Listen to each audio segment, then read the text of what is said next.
Today's episode of the Game Over Greggy Show is brought to you by Dollar Shave Club. Make the smarter choice and shave with these guys, not your shoe. They let me write this ad once again. Get a great shave at a great price, conveniently delivered right to your door. Doctors call it a life hack and a no-brainer because you get to sit there watching Kinda Funny and some poor schmuck has to bring all your face stuff to your house. World-renowned Playboy Tim Gettys uses the DSC Executive Razor with their Dr. Carver shave butter, and the love of his life, Gia, can't stop saying, "Dang, Tim, that DSC Executive Razor and Dr. Carver shave butter sure take better care of your face than a shoe."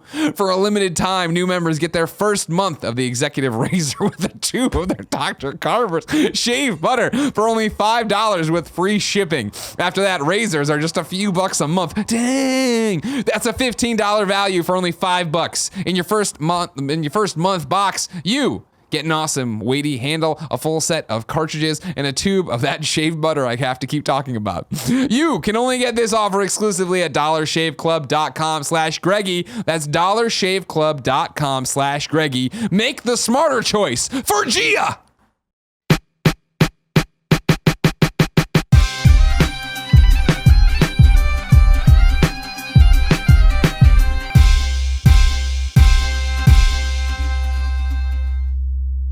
My topic is going to bring you all down. Let's go.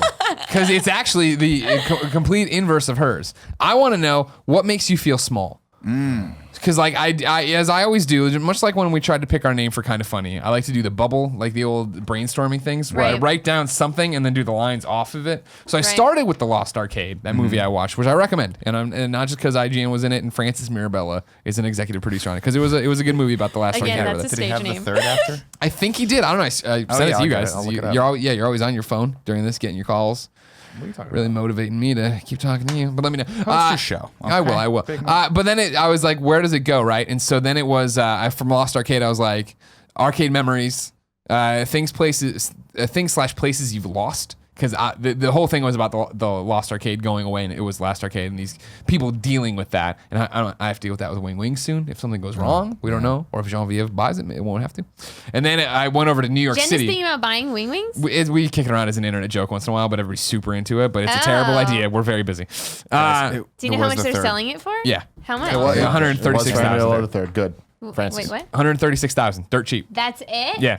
All the fryers, all the stuff. Why are they selling it? We'll talk about this off there. Okay. Then it got me to New York City, which then brought me up to feeling small. Because for me, I think we do, this is actually such a great pair topic, which we think we'd plan these shows out. We do so much cool shit. You know what I mean? We travel the world. You travel the world. You have an awesome YouTube channel. We have this awesome YouTube channel. We awesome people out there. Everything's amazing for us, right? But it's that thing of like, not that I'm conceited about it, not that I have an ego that like there likes to be jokes about, but it is like, that's awesome. And we do a lot of awesome shit. And like when I'm going, for 4th of July back to Missouri to see family, right? And like, my world is amazing to them because they have great lives too, but very different than mine. Like, when's the last time you were on a plane? You'll ask them, I don't know, 2-3 years ago. And I'm like, cool, I'm on a plane every 2 weeks or what, you know what I mean? But whenever I go to New York and I walk around New York, that is when I'm like, man, this city and the people in it do not give a fuck about me because there's like 12 million of them going into the sky on top. It's like, New York has the most. I'm walking around and like, yep, like I'm a fucking ant. Like, I don't fucking matter in the least. I could get blinked out and right now and none of these people would care. And it's both, wow, that's a cool perspective change from not that we're like in it, but I mean, when our lives are daily, hey, you're doing great on this show and I really like it and I want to contribute. Well, I think that's why travel is so important, right? Exactly, to get right? you to, kind of balance these out. But go on. But I get there and like when I'm there for a long time for like New York Comic Con or whatever and I'm wandering around doing things, it does weigh on me to an extent of just like life's meaningless and we're all just people on this fucking rock and ants and it doesn't matter. Jesus. It's like, it really does. It really. See, it's so weird. It has the opposite effect on me. Yeah. It's very like, well, it depends. If you're talking about traveling for work, I don't. Well, you're probably not. I mean, you have to be talking about traveling for fun, right?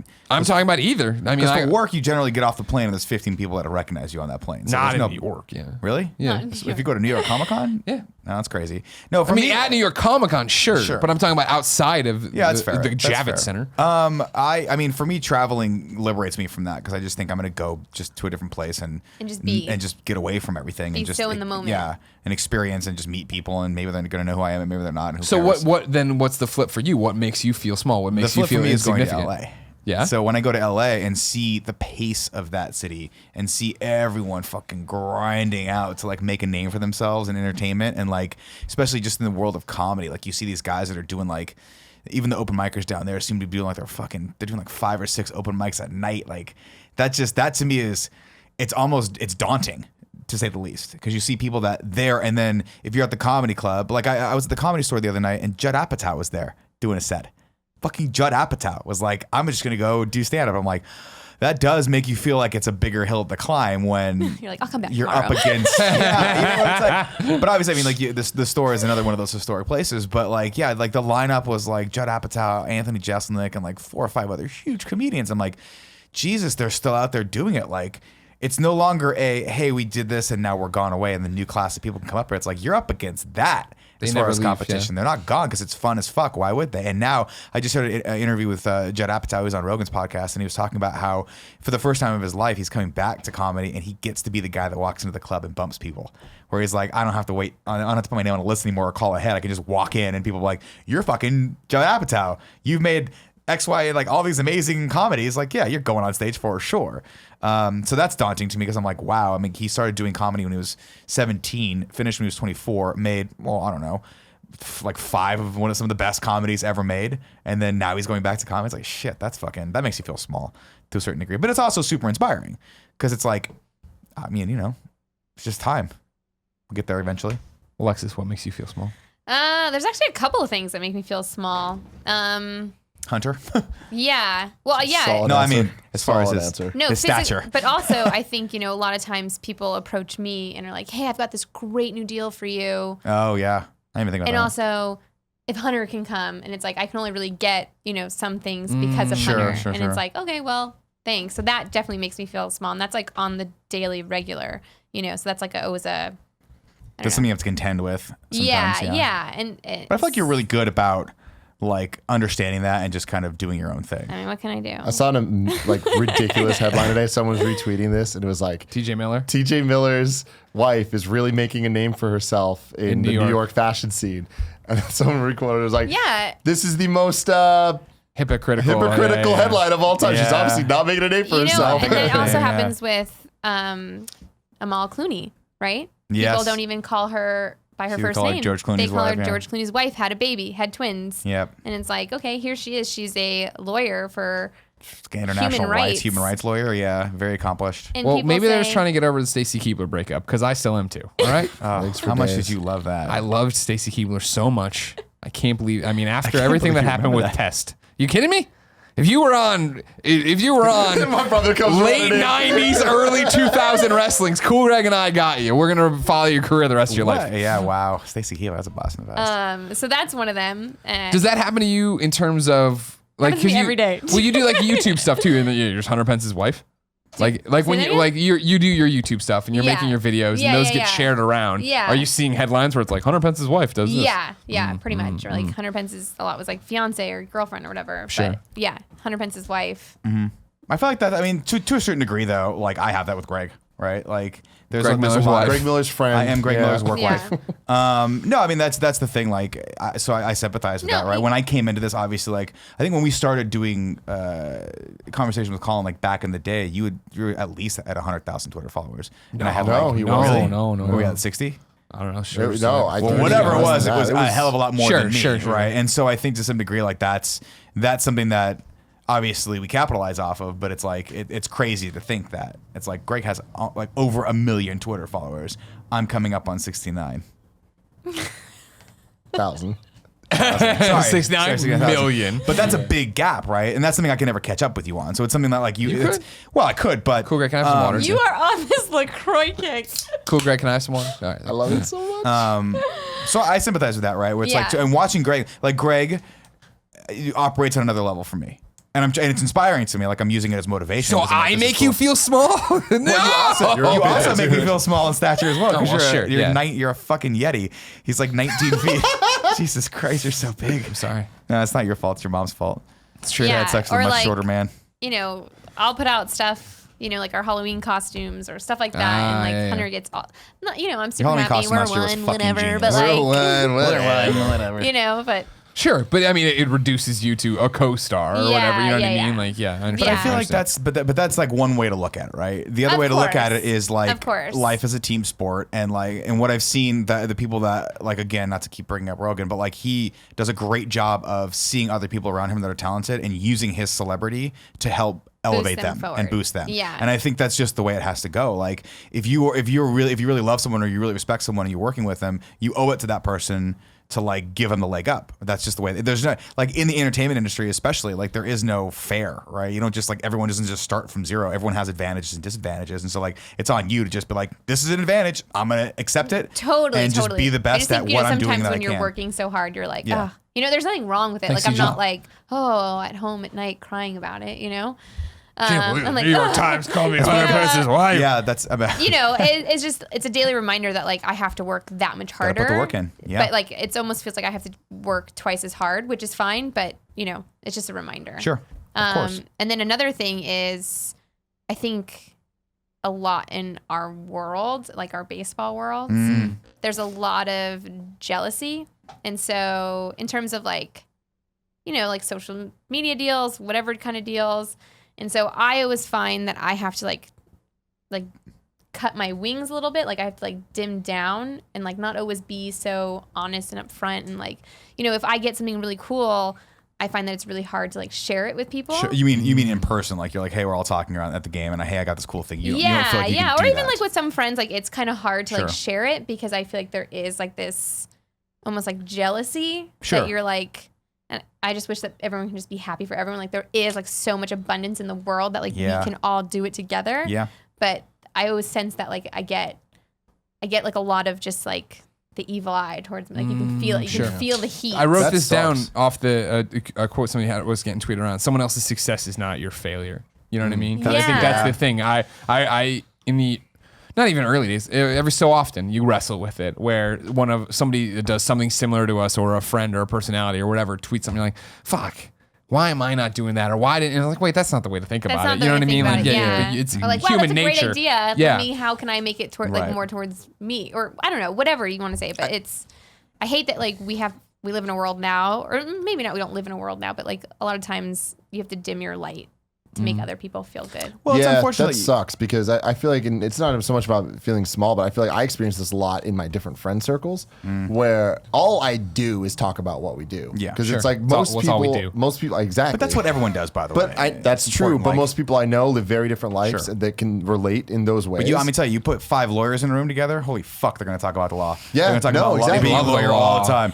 Exactly, it's like Judge Dredd convention.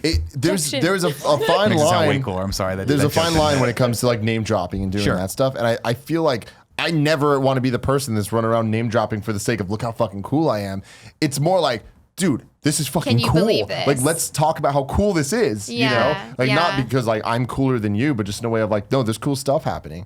And it really has made me change the way I think about a lot of people in my life. Where I'm like, if you're gonna like treat me like shit, and this is something I've seen a lot with artists that I like, or really anyone, the moment they become successful, everyone like looks at them differently. Like, oh, you're mainstream now. Like, oh, you're too big for us. You're too cool for us. Like Logic. And I'm so not cool with that because it's like, no, man, support the people. And I bring up the Macklemore thing all the time, but it's like, I'm not gonna stop supporting Macklemore just because he made it. Mm-hmm. Sure. Like, I'm proud of him for making it, or I'm proud of whatever YouTube channel that I like for making it, or all these people. Like, if you became a superstar, I'm gonna be proud of you for doing it. You know? Thank you. And it's just like that always bothers me because I feel like a lot of people will, and again, people that I've known my entire life will look at me and act as if I've changed. And I'm like, no, I am just succeeding. You know, I'm getting the thing that I've been trying to do. It's not just talking about wanting it anymore. Now I'm having it. And that's a hard thing for a lot of people to rectify, though, because it's a hard, it's like a lot of people that I know just do the thing where they're the hopeless dreamer, right? Where they just, for them, dreaming about the thing is enough. And so it can be difficult to see other people out there doing, like, putting the work in, doing the thing, and know kind of deep down that you're not. And that's where I feel like that resentment comes from. Also, I think you're changing as a person, right? So it's not like you are growing and you're growing different places, but doesn't mean that you guys still can't. Like, I have to also realize that, especially as like a lot of my friends start to have kids and more people are getting married. Even though I'm married, like, we're growing and people are growing differently. Your lives start to diverge from each other. Yeah, but also you have to learn. And if you still want to keep that friendship, like, I think people go to jealousy versus how do I grow with this person 100%. Versus let me just be jealous and over here and I hate my kids because you get to do all the cool stuff now. And like, I think we just need to learn how to like change, or like all of us, everyone needs to change, right? Sure. Like if you're not forever growing, you're stuck. And it's about adapting and like learning how to create a new relationship based on the relationships that you have. And it's like, I just have no tolerance for this bullshit anymore because it's like, I just don't have time. Yeah. If you are one of my friends and you're going to give me shit for the person I am, I'm not going to be a different person. Not really a friend. Yeah. It's like, no, okay, I cherish the friendship that we had, but we can either have a new friendship or I'm sorry. Yeah, like, they need peace to like out. relearn almost like who you are now and like all this change that you've done. And then the other one is, putting people down. I'm trying to be super aware of like, making sure that my word is impeccable. And that goes to like, I started reading 4 Agreements. That's a book that I always go back to. And what's it called? The 4 Agreements. Okay. And it's being impeccable with your word. So making sure I'm not talking smack about so-and-so, or because, I'm upset that they said something about me, right. Or like putting this, someone gives me an idea about something, like a lot of people like to give me like the video ideas. I'm sure you guys get that a lot. And you're like, in your head, you're like, oh my God, I would never make that video. Right? Like shut up, Kevin. But like, you don't want to tell them that. It's a joke, Kevin. It was a joke. You have great ideas. That Kevin and Greggy to pizza, that was all you and it was great. It was your idea. Damn it. Well, I make great ideas. But even though that one person gave you 20 bad ideas, they might come up with one really good one, right? It's true. But and also you ask yourself, you think to yourself, why am I having this reaction to this person? Yeah, who's just why trying am to I give trying me a to fun put idea them and down? like be creative, right? Yeah. And that's something that I've really been trying to pay attention to myself, is that weird, self-serving, shitty, negative thought process. It's something actually Kevin and I talk about a lot because he's always the guy I take that shit out on, and it's not fair. No. And like literally I'll pull him aside and be like, I'm just in a bad headspace right now, and you're the person that's the biggest bright shining star that I can see right now, and I'm just gonna go straight toward you. But it's not about him. It's about that maybe I've got things like I've noticed myself too when I get really shitty when like last week I was in a bad place because I went up 3 times on stage and fucking bombed 3 times, and I was like, what the fuck? Why am I doing this? And then, of course, I looked back and I'm like, oh, I was negative towards some of my coworkers that day because, of course, that's where I'm at. So just having that level of like being able to self-evaluate like that on that level, I think is important. I think that's important for growing up as well. I think realizing too, like stopping, being self-aware and be like, okay, even though I want to react like that, like even if you do, or if someone does put you down, like a lot of people love to put me down. I don't know why. Maybe it's me, but maybe you're just a girl on successful. The internet. I mean, I think a lot of times I have to stop and realize and be like, you know what? It has nothing to do with me. Like I'm happy. I'm doing what I'm doing. That's something personal with them. Well, that's the great Taylor Swift who said, people throw rocks at things that shine. Haters and that's 100% correct. And haters are going to hate. Yeah. Or it is that thing of like people who see people who are successful and they aren't successful or don't feel like they aren't in a good headspace about it. Want to talk shit for no reason. Yeah. Well, that's the thing too, is like you should not feel bad about celebrating your success. If you're rubbing it in people's face, that's one thing. But but if you've gotten something cool, you want to talk about that to people, like there's something there you should probably explore a little bit. And I mean, I understand it. There's a difference between being tactful, which sounds like you're doing, and then being ashamed of your success, which I think that's something that, is people grapple with. I know that for sure. So I don't know. I haven't figured out the answer to that one yet. Tim, what about you? Man, it's very depressing, my answer. And I've talked about it on the show a couple times. Thank you. And I think this sticks with the theme of everything we've been talking about. But the thing that makes me feel small is the emptiness I feel after major successes.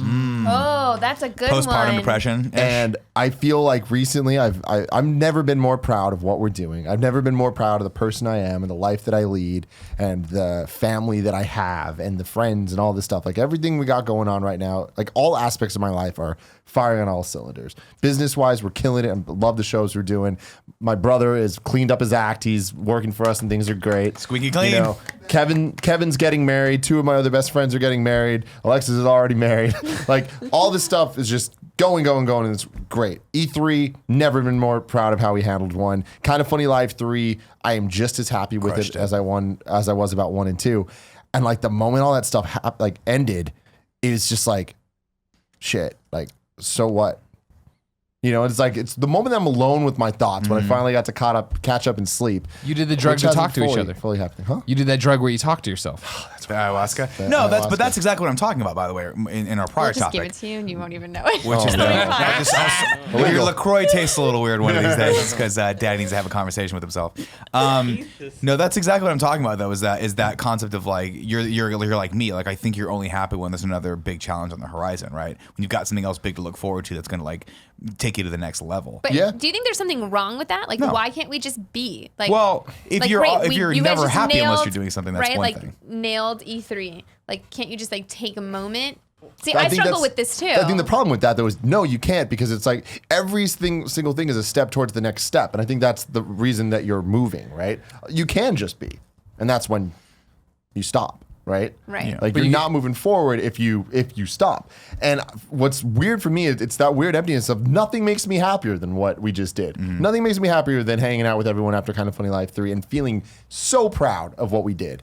But then it's like the moment that ends, it's like it's immediately thinking about what's next. Sure. It's like when you've been waiting for a movie for 3 years or 2 years, whatever. You sit there, you watch it, you leave, and the first thing you think is, I can't wait for the next one. Yeah. You know, you listen to video games the same way. The video games the same way. You listen to a music album that you've been waiting 10 years for, and you're like, can't wait for what's next. And it's just like, that's who we are. But somewhere in there, it's a weird thing where it's like, I've realized recently, and when I say recently, I mean like maybe 3 years ago, that there is no light at the end of the tunnel. There's always another mountain. It's just you just keep going, and it's inspiring and it's great and it's the reason that we keep going, but it's tiring as well. Also, it's very tiring, but it's like it's a very, very weird, depressing thing to feel so empty about an accomplishment that you worked so hard to do and so hard to get, and then just be like, I almost feel selfish for saying that's it, you know? So I love that you brought this up, because that question,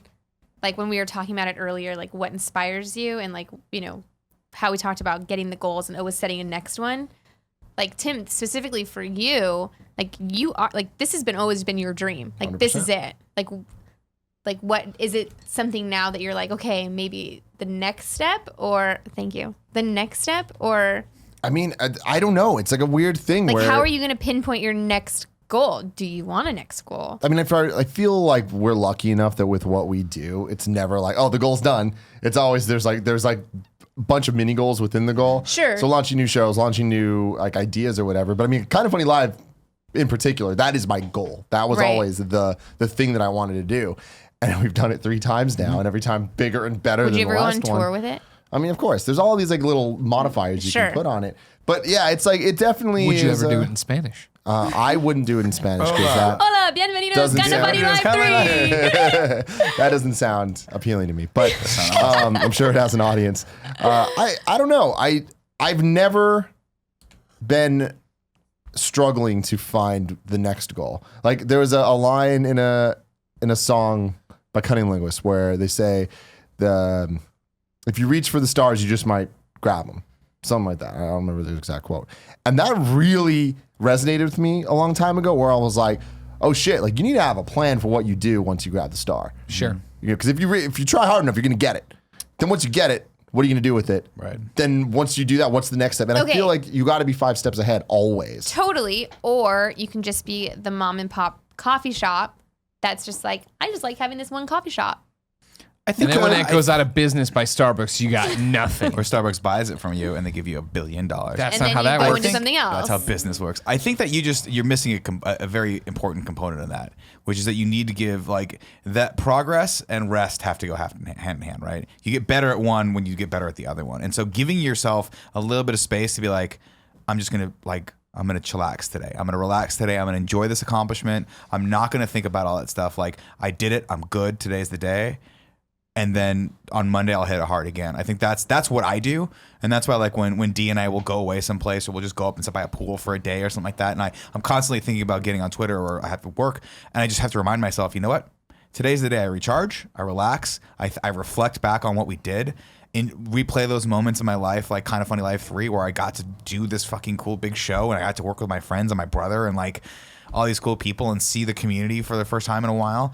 And just relish in it for a second. Allows you to process. Yeah, I mean, but that's actually like a skill that you can get good at too, of being like, I'm gonna go back and enjoy this, and like sit for a weekend with myself, and then on Monday we hit it hard and we reset those goals. Have you ever done that? In different ways. Have you taken a weekend trip with Gia yet? No, fuck no. Why? I mean, well, just like that to me, that's not something that I find any interest in doing. I'd want to hang out with her. Have you ever done that? No. So how do you know? Just because I know what I like. I mean, I'm telling you. You don't like wine? You don't like Napa? Yeah, Go to a nice bed and 45 breakfast. minutes away. A pool. Read some comics by the He pool. doesn't like being away from his computer. I just don't like. That's what you got to unplug. But that's So not. this is part. So now we're starting to unpack, and we're starting to see part of the problem. We're Tony here. Robbins. Yeah, we are We are your Tony gurus. Robbins. Yeah. I don't know. I honestly, with all this, I Tony just feel Robbins like over. it is because I've heard variations of this so many times. And hey, I'm not saying you guys are wrong. And at some point, I'm sure I'm going to have to try it. Knowing Gia, I'm sure you will have to try that. Yes. You have to spend a weekend away. But I just feel like And not nap at everyone some has. It's not like a one thing solves all type of situation. not at all. No, you know? but it's And like a baby steps thing. You know? Well, it's a balance thing. That's what it is to me. Is that you have to. I've noticed this startling trend in myself, and I'm sure you guys have never seen this before. But when I burn the fucking candle at both ends. Is that the right one? Yeah. Nailed it. Great. I said yeah. I'm probably the worst Yeah, person exactly. to say You yes. don't even know. Yes. But you know, when I work way too much, and I hit that point where my brain's like, hey, you need to pull back a little bit and do something for yourself and like take care of yourself, and I push past that. That's when I become a broke asshole, like just a fucking dick to everyone around me. And so that's how that manifests itself in me. Is that like everything just becomes the fucking worst thing on the planet, and the guy next to me is the fucking in the car next to me is an asshole, and like then I start thinking to myself, oh, I need to just like stop. Slow I down need a to just second. slow Yeah. down, get some sleep, get a meal, relax, unplug for a second, and like just take a day for myself and treat myself nice, and then inevitably, and I'm not shitting you, I've seen this in like the last 3 days, I can recognize it now and go, you're at that point. It's almost like someone outside of me is like, stop, go to your corner. Yeah. I'm like, cool, I'm gonna go to my corner, which Yeah. is like in my house, and I just shut off and watch stupid car restoration shows, and it's awesome. Yeah, But that's it the thing it is balance. recognizing that and taking care of that balance. Yeah. And I think that for me, like, the most helpful thing recently has been Jen obviously moving here, and the fact that like, on the weekends, especially because I'm shitty during the week, right? And like I wake up early, I gather, and this is I guess in the last week and a half, wake up early, gather the stuff for Kind of Funny Games daily, have coffee with her, go here, fucking go a million miles an hour, come home. I'm usually starving, so I have no energy. I'm dead. I can't put sentences together. And then I finally get it together, but we just chill out. So then on the weekend when it rolls around, it is like, all right, cool. What do you want to do? Like, you know what I mean? Which Let's is hang out with you. Let's put everything away. A new revelation that I've just hit is like, wait a minute. And like, you guys are right there with me. Our lives are going 1,000 miles per hour. 1,000 miles. Like, you don't even realize it. Like, I didn't even get a moment to like realize, wait, like I'm on my next flight. Like I'm leaving like we're going 1,000 miles per hour, and I don't know when that happens. Like you don't even It's realize. right around the time when you regular. forget- Yeah. It's right around the time when you actually forget to pack. Yeah. Like, shit. And You know, then you- and then you Definitely been realize there. I'm supposed to get on a plane Definitely tomorrow. been there. like my life will never, it's not going to slow down. And so you have to adapt and you have to balance it. And like, I'm not saying this is what you need to do. Like, I'm sure you're really introspective. So like, I'm sure you know what you need to do. Take the drug to talk to yourself. Yeah. I'll do it with you guys. Let's just fucking let me do it. Just turn the camera on. Let's just see what happens. But it's crazy to know that like, Not our live lives stream, are no. going 1,000 miles per Yeah, hour don't and do we it need live. to adapt to it. And we I need those days. Yeah. Otherwise you have health problems. It'll go like stuff will just start to happen. And you're like, oh, that's life's way. If you don't do it, life will do it for you. It's very true. You'll learn to say no and stop and do stuff. Yeah. It happens. I need a year of no, not the year of yes. Like A Shonda year of Rhimes. I need a year of no. Thanks for watching this episode of the Game Over Greggy Show. Click here to subscribe. Go support us on Patreon down there. Check out other episodes up here. And then go over to Kind of Funny Games because we got a whole bunch of cool stuff there like party mode. But don't forget about the Patreon stuff. You can watch us record the show live.